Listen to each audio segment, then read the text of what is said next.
And well, thank you again for being with us today. The title of today's talk is Spiritual House Cleaning. And if you read the email last night, we're talking about this idea that sometimes we as human beings, sometimes people, we hoard things, we hold on to things. They've got TV shows now where they show extreme hoarding, and people through some type of a disorder or something, something that's not quite right in the way that they view the world, that folks are trying to help them work through, but it manifests itself in a condition where they just can't let go of stuff. They just can't let go of stuff. And of course, most of it, for us viewing, and I realize it's a TV program and the producers are trying to make it that way, but most of us would look at this stuff and say, why in the world would anybody hold on to that? What value does that have? How hard would it be to replace that if you ever needed it again?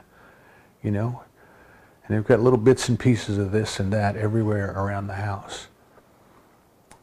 Some people do it with animals. They just surround themselves with animals that they can't let go, they can't take care of, and they can't let go either.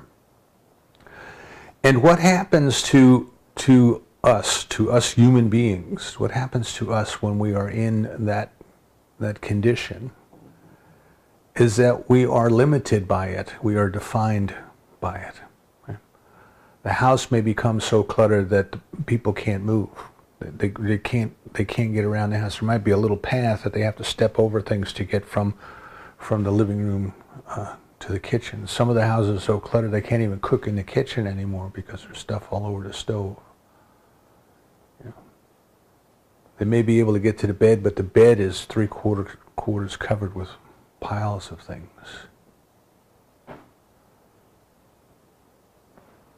And for you and I, as an observer, as a witness, a detached observer, looking at that, it's easy for us to see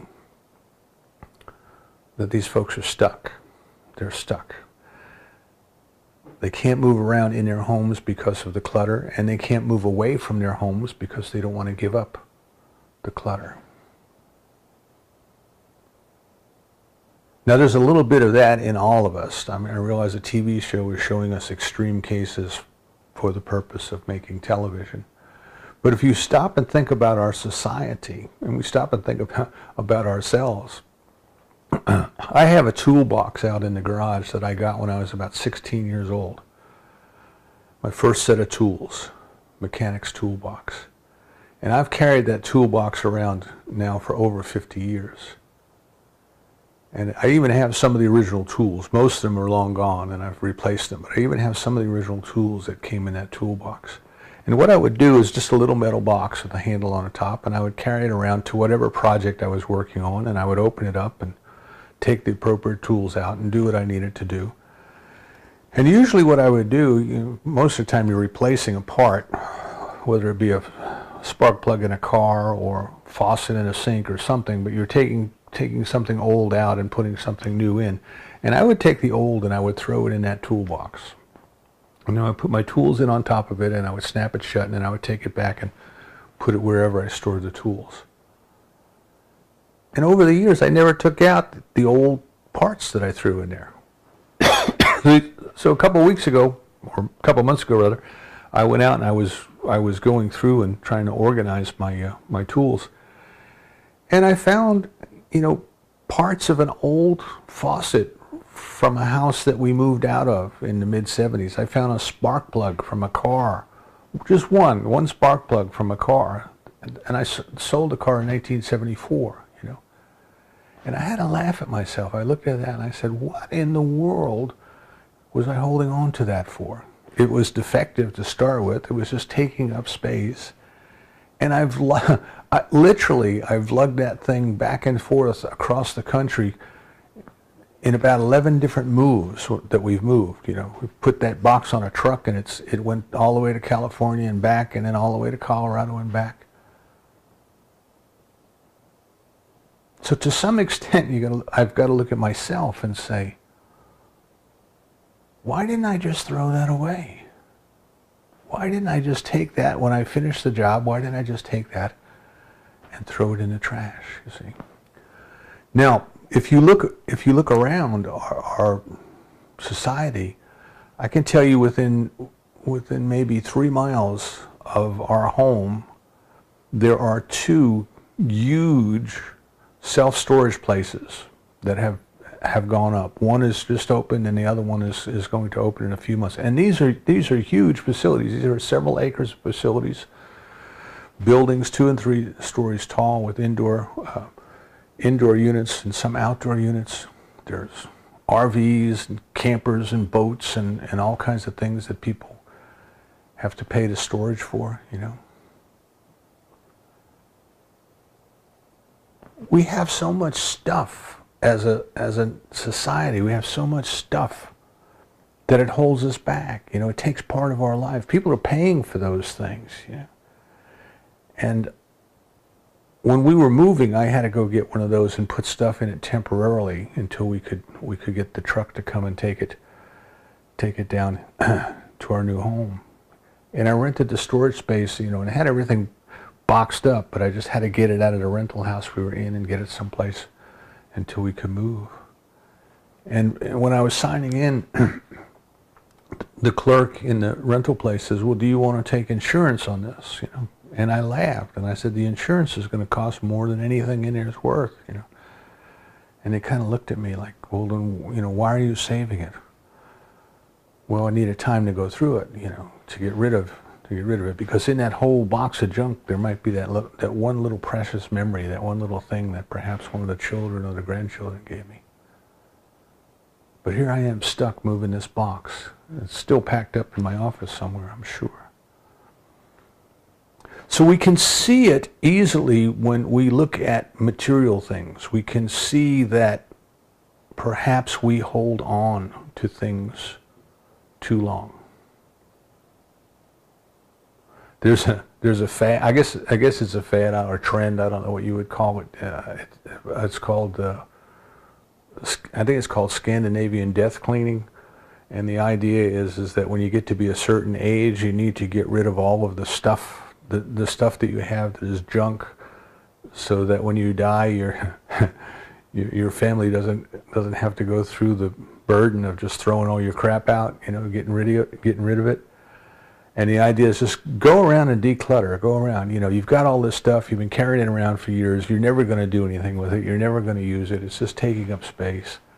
Throw it away. Throw it away.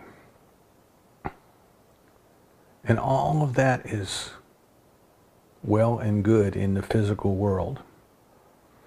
But what we want to come to then is the more important world, the spiritual world. See, there comes a time in the physical world to clean house, you know, to go and get rid of the junk that no longer serves us. In fact, it not only no longer serves us, but it keeps us from moving forward. It keeps us tied down. But when we consider that we are spiritual beings first, we are spiritual beings who are having this experience in the physical world, then we have to come and think about our spiritual house, our thoughts, our beliefs, our emotions. Because just as the material stuff gets in the way and keeps us tied down, more so, the ideas, the beliefs, the strong emotions that we hold on to, what we identify with becomes the stuff that holds us down, that holds us back, that keeps us from moving forward. For the last several weeks, we've kind of been talking about health. We've been talking about our relationship with this thing called God, by whatever term we choose to call it. And the idea that has been coming through is that we are already spiritual beings. In other words, you're never going to be more spiritual than you are right now. You may realize and you may experience more of your spirituality as you grow, but the essence of your spiritual nature is not going to change. In other words, when you die and go to heaven, you're not going to be any more spiritual after you die. Some teachings say, well, when you die, you become spirit. No, you're spirit now. Right? Eternity is now. Immortality is now. Spirituality is now. But we don't always experience it now. We don't always experience it here and now. And why is that? And it's because our thoughts, the thoughts that we identify with, the thoughts that we say, these are my thoughts. These are my thoughts. They're always someplace else. Always someplace else. So imagine you have this big spiritual storage unit somewhere with all of your old junk ideas. Every experience you ever had, every thought you ever had, every belief you ever had, all of the good things, all of the bad things, they're all in there. See? And what happens is we're trying to be here now. At the Eckhart Tolle book, Be Here Now. Mindfulness meditation. Be still and know. We have all of these spiritual teachers who are telling us very much the same thing. It's here and it's now, but we don't see it. Right? In one of the Gnostic Gospels, the Gospel according to Thomas, there is a verse in there where the disciple says to Jesus, where is this kingdom you keep talking about? Where is this kingdom? And the answer is, the kingdom is here and it is now, but people do not see it. It is here and it is now. And we can't see it because we are not here and we are not now. That is, our thoughts are not here and our thoughts are not now. We are identifying with other things. We are identifying with material things. We are identifying with the ways of the world. We are identifying with politics. We are identifying with our position and our careers and money and finances and all of these other things that are all temporary. They are all going away.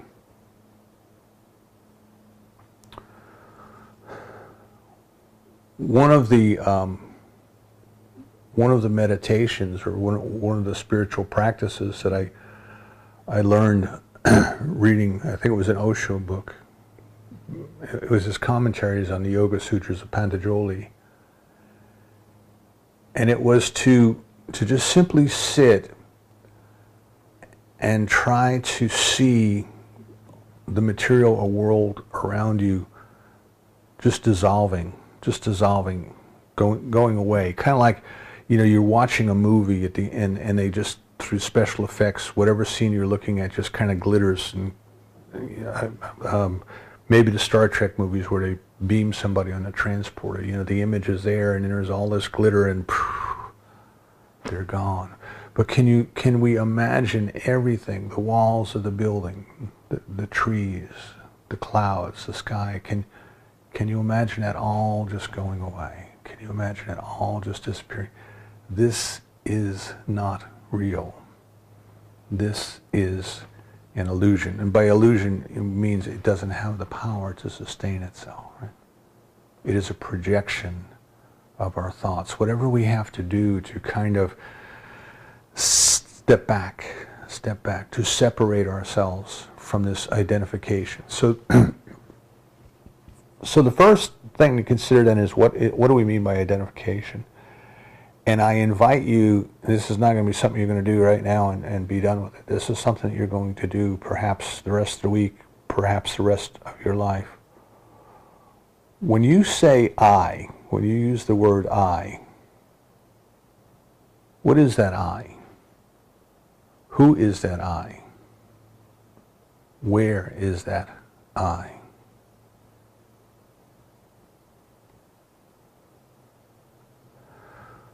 When you have a thought and you say, for example, I am sad, I am happy,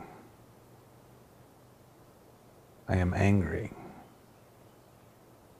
You have identified with that thought.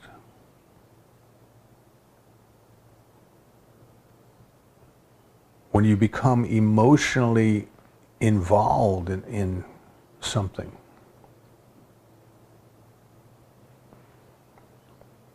you're mad about something, you get mad at someone, you have identified with that anger. I am angry.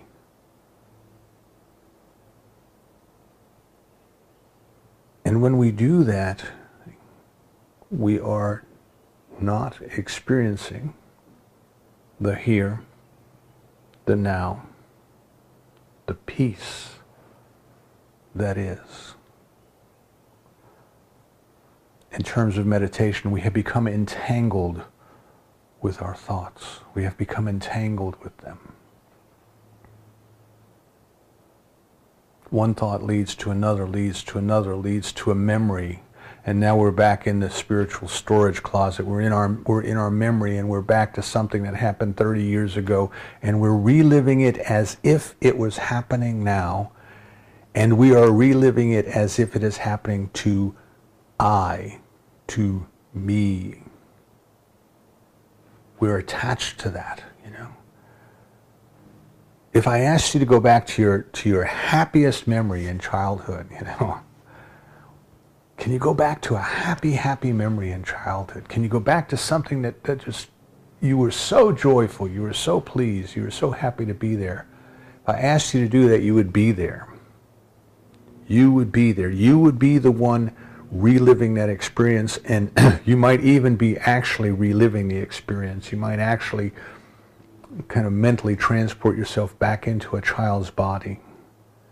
You know, it's amazing what our memories can do, and the smells that can come back to us, and the tastes and the flavors of the ice cream we had as children, and the feel of the sun on our skin, perhaps when we were swimming, and all of these different things. But we are there, you see. And we have identified with that experience. Now, to grow spiritually,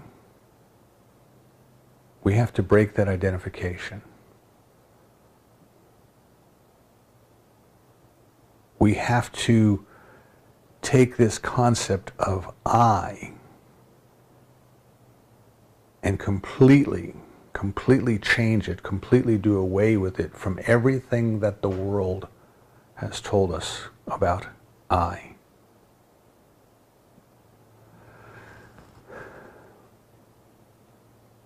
Our spiritual nature is already here.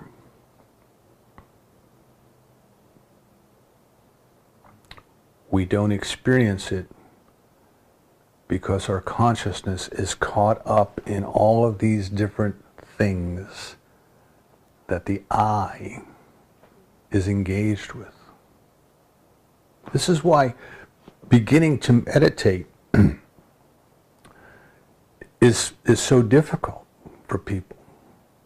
You know, it's very simple. You sit down, close your eyes almost all the way, inhale through your nose, and exhale and say to yourself, 1. Inhale through your nose, exhale and say to yourself, 2. After you've gone through number 5, go back to number 1. That's it. That's it. Now, if I would ask you if you could count from 1 to 5, you would say, "What are you crazy?" Of course I can count from 1 to 5. If I asked you if you could do it for 20 minutes without losing count, you would probably tell me sure. But if you then sat down and tried to do it, you probably couldn't. You probably couldn't. At least that's the experience that many beginning meditators share. They get to 3 and then their mind is gone somewhere. It's gone off into the future. It's gone off into the past. They're reliving an experience. They're caught up in an emotion. And then all of a sudden I realized, oh, wait a second. I was meditating. I was counting from 1 through 5. I lost count. So what we've been saying over these last few weeks is we want to try to bring our spiritual practice to a place where we don't get entangled with these other thoughts. We don't get entangled with them. And let me kind of explain that a little bit. Sometimes people come into meditation and they think, oh, I'm going to completely stop my thoughts. And there are, some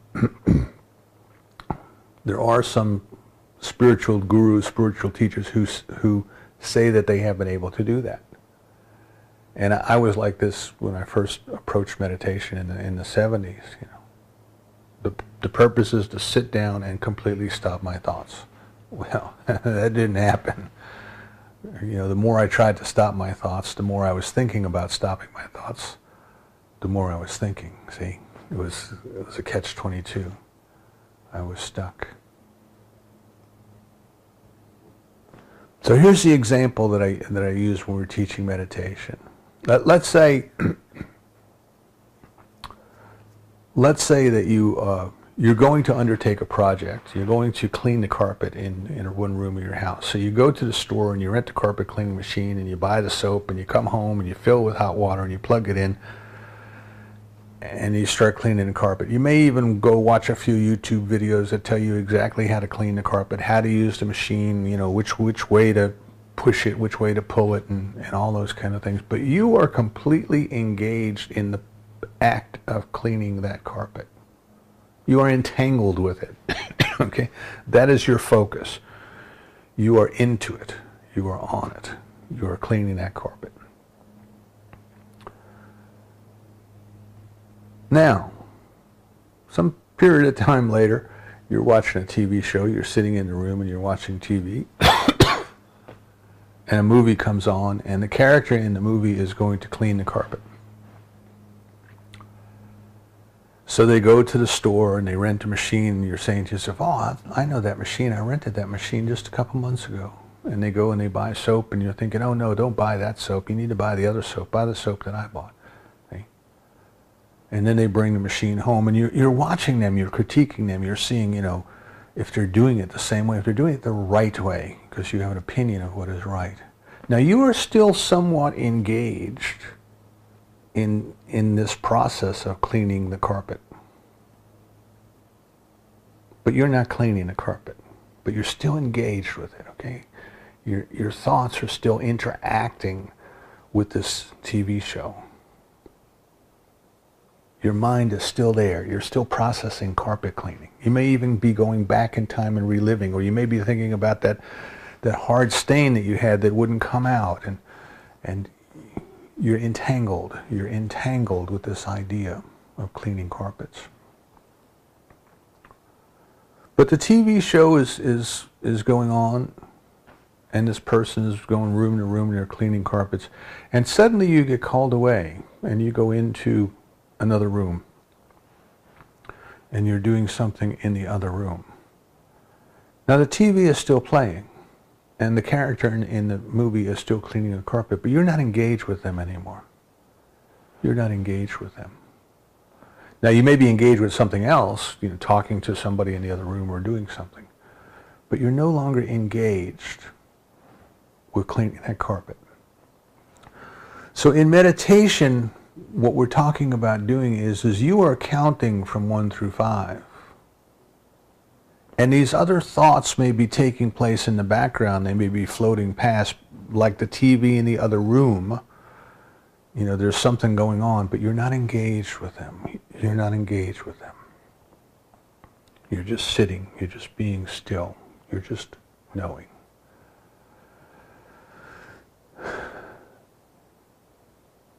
So what happens to us is we overly identify with our memories, with our projections into the future, with this concept of I and who I am. we overly identify with our experiences. We're defined in many cases by our experiences. I am that. I couldn't be anything else because I had that experience, whatever that experience was. You know, we're so attached to it. We're so attached to it. I had a friend who, when we first started taking Science of Mind classes, I guess it was in the early 90s that I met him. And he went back home for like a 25th high school reunion. He lived up in North Dakota somewhere. And he went back home, and he came back to the church afterwards. And he was just completely shattered, you know. Because there he found all of his old friends, and they were sitting in the same bar on the same stool they were sitting in when he left them years ago. And they were playing that same football game. They were playing the same football game that they had played more than 25 years ago. Reliving it, rehashing it. They were so identified with that football game. That football game defined who they were. Now, we may not be that obvious in what we're doing, but we are, based on who we identify with, the I that we think we are, becoming entangled with our emotions. We are doing the same thing. We are spiritual hoarders. We can't move forward because we are stuck. We are stuck to all of the ideas that we are holding on to. Now, some of the ideas that we are holding on to, we're very fond of those ideas. We worked very hard for those ideas, you know. We had a lot of effort into them, particularly when we feel angry or indignant, you know. I have a right to that. Well, you do. You can choose. It's your choice. You have the right to choose. But you also get to experience the consequences. You are stuck with it. You are stuck with it. So maybe you're not playing that same football game you played when you were a teenager. But maybe you're reliving that argument you had with a boss or a spouse or somebody 25 years ago. And spiritual house cleaning means it's time to break our attachment to these things. Break our attachment. Now, I said a couple of weeks ago, releasing resentment instead of using the term forgiveness, because forgiveness is an overworked, overused, and greatly misunderstood term, in my opinion. And people don't know what to do with that. And what I'm suggesting is release the resentment associated with whatever it was.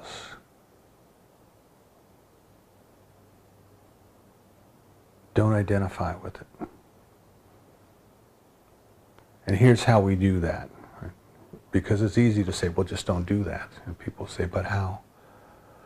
You have to learn to become the witness. You have to learn to become the observer. So when we go back, you and I, when we go back and we relive, let's say we're reliving a pleasant memory.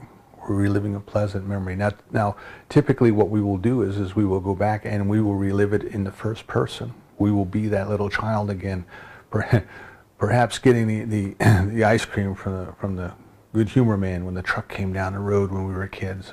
I don't know if everybody had that, but when those bells rang, boy, kids poured out of the houses. The ice cream man was coming. We'd just queue up in a line, you know, and the truck would come and everybody, you'd wait your turn and you'd have your little money and you'd go up. And we're back. Suddenly we're back and we're 5 or 6 years old and we're reliving that experience. We're attached to it. And what we want to learn to do is to become an observer of that, become a witness of that. Children are getting ice cream. Children are getting ice cream. Not I am getting ice cream. Not I am in the queue. Not am I can smell the smells of the ice cream as the other kids open it. But I'm observing it. See, I'm observing it. I'm one step back. I've detached myself from it. I have become the observer. So what we want to do is we want to start practicing just reviewing our past as if it was a dream, as if it was a dream. You know, when you're asleep and you're in a dream, you're caught up in it and it's real, and you have all of the same physiological reactions. If you're afraid, you know, your pulse goes up and all those kind of things. At some point you wake up and you go, oh, that was only a dream, you know. Sometimes we have a hard time coming out of the dream, and we remember something and think, didn't this happen? And oh, that happened in a dream. You know, the other night, for whatever reason, I had a dream that the car needed gas. I was driving the car and the car was low on gas, and I said to myself, well, I got to get gas the next time I go out. So the next day when I was awake, I got in the car to go out, and I looked down at the gas gauge because I knew I needed to go get gas, and the tank was full. I had actually filled it up a few days before, but my dream experience lingered with me, and it was so real. It was so real that I actually went through the motions of checking that gas gauge because I thought I had to get gas. When we are in the dream, it is real. We are experiencing it. It has our attention. We are engaged with it. But later on, we can awaken and we can look back at it and say, ah, that was only a dream. That was only a dream. See, we are observing it now. We are not living it. We are observing it. So in order to clean our spiritual house, we have to be willing to let go of all that. You say, well, there's some wonderful memories that I have back then. Yep, you do have wonderful memories. We all have wonderful memories, but they are not who you are. They are not who you are. And the goal here, if you want to consider it a goal, the goal is to experience the real I am, who you really are. So the first thing that you can do is when you get some time, when you can get to be in a quiet place, when you can get to ponder this, is to just go back and start going back and try to go from now back. Don't try to start at the beginning and come forward. Try to go from now backwards and just try to replay important events in your life, but see them as a detached observer. Can imagine somebody else was just walking by the scene, you know. So here's the memory I have. I'm standing in line. I'm waiting for the ice cream man to get my turn and take my money to give me my ice cream. And somebody else walks by and they look at this. What do they see? What do they see? They see children getting ice cream. Can you learn to become that detached observer, just walking by the scene? Just start there. Just start with that. Can you learn to just be the witness? Now here's why that is so important. Before I move on to the next step, here's why that is so important. The body that you had when you were a child is gone. It's not here any longer. It turned into dust long ago. Right? Science tells us that every cell in our body, including the bones, is replaced in like a 2-year cycle. The body you had 2 years ago is gone. It is not here anymore. That little child that you remember being, standing in that line getting the ice cream cone, does not exist anymore. It is gone. But yet you remember it. You remember it. Because you were the witness. You were the observer. And what I'm saying is you want to break your identification with being the child in that experience, whatever experience you have, or the adult in the experience, whatever experience you have. And you want to become the observer. You want to become the observer. Stop identifying with it. Stop claiming it as yours. Right? Remember what we talked about when we were talking about healing is what happens is the race consciousness has all of these ideas of sin, of sickness and disease, and some of it splashes on us, and we identify with it. Oh, my pain, my ache, my this, my that. Or I was thinking this and it caused that, and all of these things where we take the I that we identify with and we attach it to that idea or that condition. And what we have to do is not identify with that, but identify with the wholeness, the completeness, the oneness, the spiritual perfection that is already here. As Emmett Fox says, turn your attention completely to God. Turn your attention completely away from the problem. Don't even acknowledge the problem. Don't even give it a name. Just turn to God. Find that place within. You see, find that place within. Find the observer within. Find the witness within, because that is where you are starting to find your spiritual self. Your spiritual self. Another technique number 2 that you can use is you want to try to take an object, some object that is important to you, some object that you can easily give your attention to.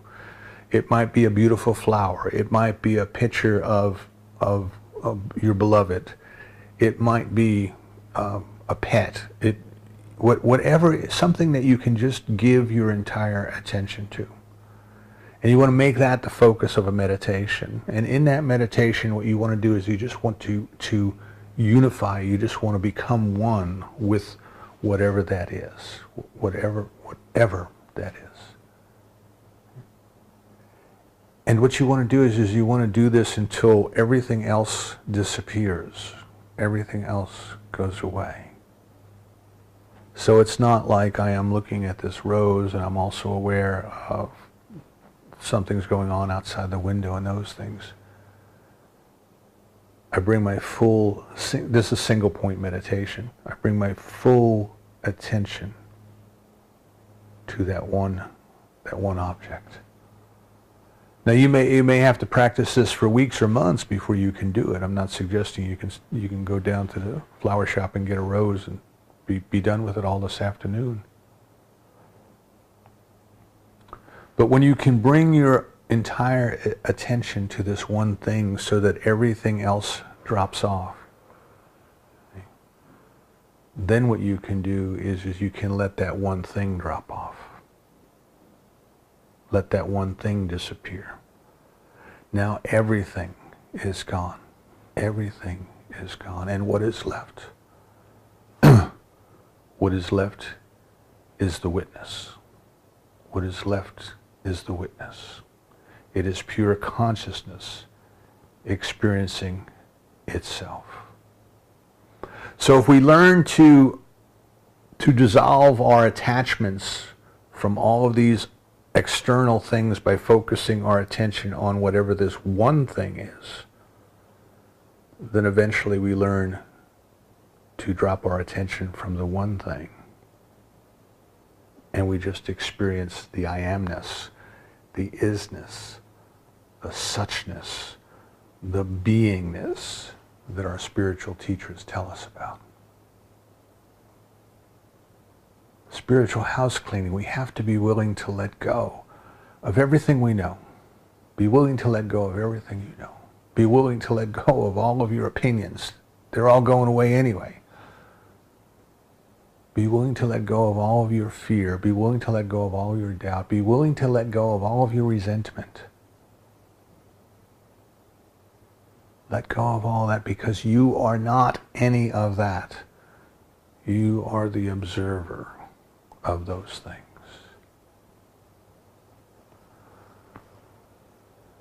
So we're learning to just witness. We're learning to just review our lives backwards in time as a dream sequence, as a casual observer, as somebody else moving by. We're taking the attachment, the identification, that which holds us to it, we're taking that and we're breaking that bond. Okay? This helps us to break the bond with our intellect and with our ego. We are practicing taking one object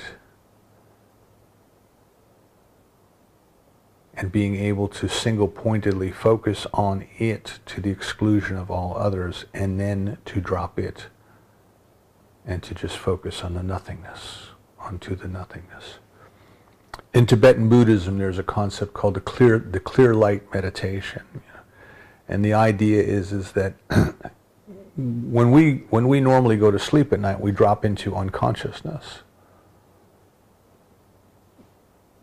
There's a part that's still conscious, there's a part that's still aware and alert, but we are not aware of it. The conscious us is not aware of it. Then later on, what happens is a dream arises, and we become conscious of the dream, and we start to interact with the dream as if it was real. And of course, it's not real. It's only a dream, but we get caught up into it. We get entangled with it. We believe it is real. And then the dream ends, and we go back into this dreamless sleep, they call it. And in the practice, Tibetan Buddhism, in the practice of the yoga of dreams and sleep, there's a way that we can become aware of the pure consciousness, the clear light consciousness, they call it, that is there even when the body is asleep and when the brain is not active. We are just aware of that consciousness. It is pure consciousness aware of itself. When we do our meditation and we focus on an object and then drop the object off, the pure nothingness, the pure witness observing the nothingness. Consciousness is. That's what we're talking about. And the last technique that I wanted to give out today, remember all of these are for the purpose of breaking our identification with the old. To breaking our identification with the human, to breaking our identification with the intellect, for breaking our identification with the emotions. And what happens is when all of that is swept away, what is left is the real, is the spiritual, right? So in the email I said it's a matter of minusing, not plussing. This comes from Emmett Fox. We don't have to add anything to ourselves because we're never going to become more spiritual. We have to let go of everything that's not spiritual. We have to let go of all the false identifications, all the false ideas, all the opinions, all the bigotry, whatever we have to let go of that because that's not truly who we are. And then the last technique is one that we can practice wherever we are, wherever we are.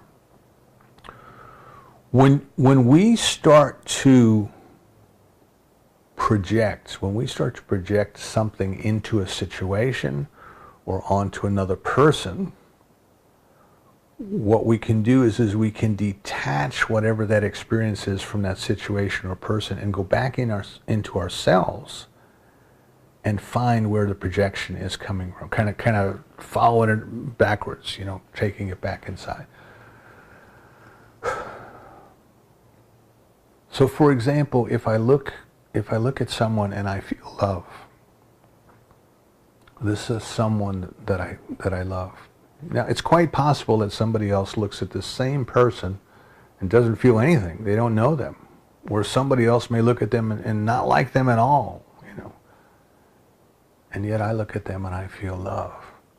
And what I have to realize is that love that I'm feeling is coming from within me.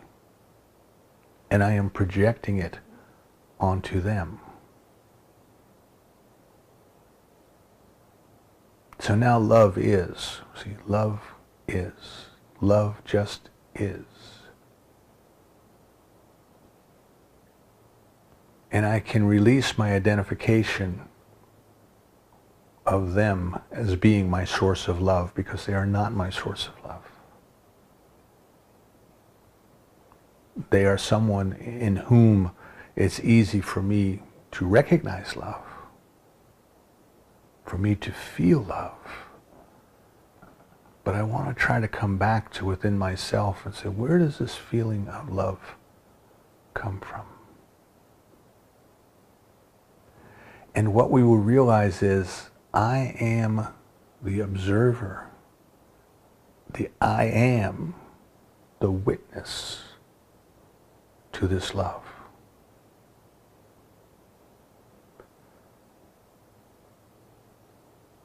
In a similar fashion, probably easier for most of us to get caught up in is anger, Somebody does something, we get angry. We start calling them names, Why did they do that?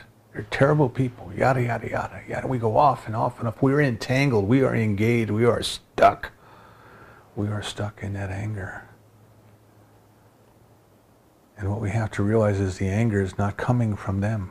The anger is coming from us.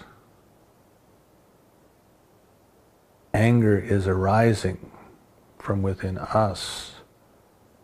They just found a button and pushed our button. That's all. That's all they did.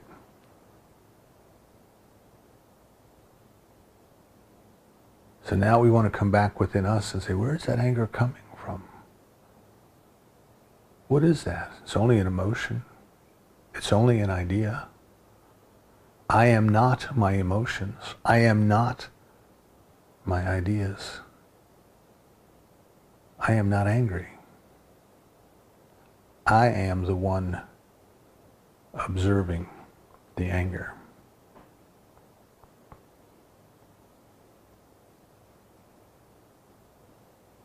If you were to walk up, for example, to an enlightened one and call them a name, do you think that they would react and respond? They know who they are. Spiritual beings. The name you call them is a reflection of you, not of them. So we want to become the detached observer, the witness. We don't want to take this world too seriously. We don't want to take our memories too seriously. We don't want to take our projections to the future too seriously. We want to be here now, and that's enough. Be here now. Spiritual house cleaning is letting go of everything that takes us out of the here and now. Letting go. And where do we do that? We can only do that in here. And how do we do that? We do that through practice, and I gave you 3 techniques today for practice. The East gives us a parable that it's worth considering from time to time. And it's as if you and I have come up to the edge of a pond, and we know that there's something precious. There's a precious gemstone. There's a precious gemstone right there, right in front of us. Just a little bit beneath the surface of that pond. It's there. And we want it. Something within us tells us we want it. We want to get that gem. We want to have it.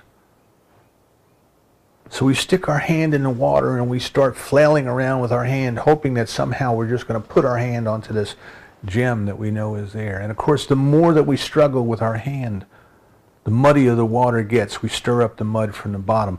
We stir up the surface, and the surface starts glittering in the sun, and we can't even see down below the surface anymore because all of the little waves are just making sparkles, and there are just lights going everywhere, and there's mud going everywhere, and we can't find the gem.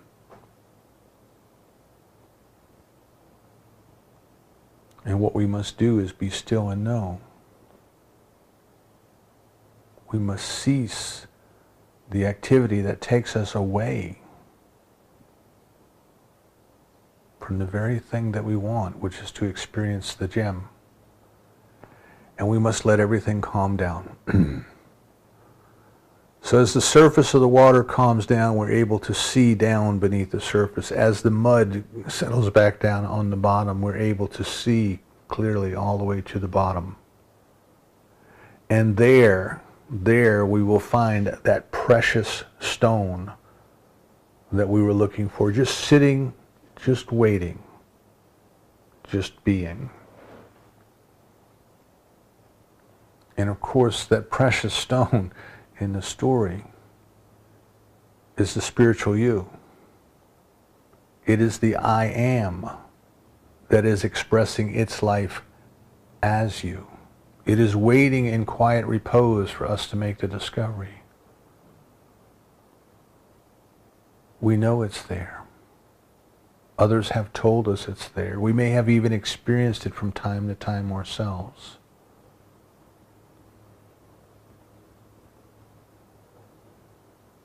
But now we have to identify with it. And all we have to do is break our identification with everything that is not it. So take some time. Take some time.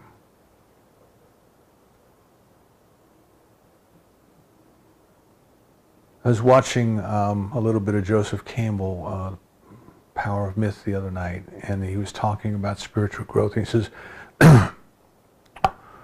you can be walking down the street in New York City and there's a lot of hustle and bustle and confusion and horns and cars and people and all these kind of things. Then you step into St. Patrick Cathedral and you're in a different world. Okay? There's the architecture, there's the statues, there's the stained glass, there's the candles, there's the incense. You're in a different world and you experience a little bit of the sublime. And then you step back out into the street, and the street is still noisy and busy, but you still carry a little bit of that sublime with you. And the idea of spiritual growth is that every time you come back into the world, you carry a little bit more with you, a little bit more of the sublime, a little bit more of the peace, a little bit more of the love, until it's with you all the time, regardless of the circumstance, regardless of the experience.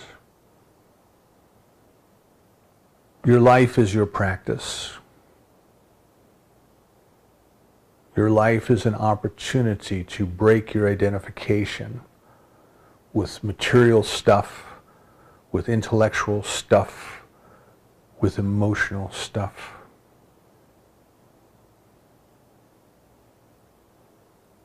As you clean house, you will find the gem